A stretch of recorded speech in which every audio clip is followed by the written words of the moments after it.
का? इथं कापसाला पाणी नाही आणि ऊस लावा म्हणतोय, आणि ह्यो कृषी मंत्री. पण तू असं का समजतोयस की सगळ्या चुका त्यांच्याच असतात? शेतकऱ्यांच्या पण काही चुका असतात की. काय चूक असती शेतकऱ्यांची? काय चूक होती नंदूची? काय दुबार पेरणी करणं ही चूक आहे का? विहिरीला पाणी नाही लागलं ही चूक आहे? आता ह्यावर उपाययोजना काढण्यासाठीच लढतोय ना आम्ही. हा अहवाल का करते मी? काय असतो तुमच्या अहवालात? हेच की शेतकरी कर्ज काढून लग्न लावतो पोरींचं.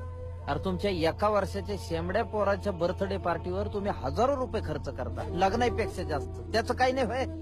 आता कुणाकुणाकडे असतात पैसे, ते करतात खर्च. पण पैसे कुणाकुणाकडेच का असतात?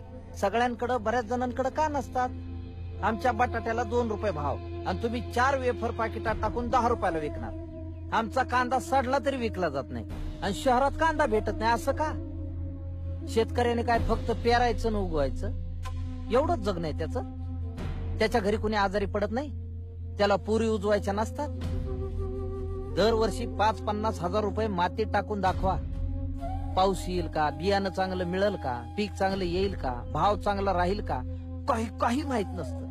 आणि असं असताना हजारोचं खत आणि बी बियाणं मातीत टाकून आयुष्याचा जुगार खेळणं जमल तुम्हाला मॅडम? आमच्या कापसाचा भाव ठरवता तुम्ही आणि 5 पैसे प्रोडक्शन कॉस्ट असलेले इंजेक्शन तुम्ही 1000ला विकता. तेव्हा विचारता का? मोबाईलचे ठरवता का हमी भाव? शीतपेयांची करता का प्रतवारी? कापसाची करता तशी? फार छोटे प्रश्न आहेत मॅडम आमचे.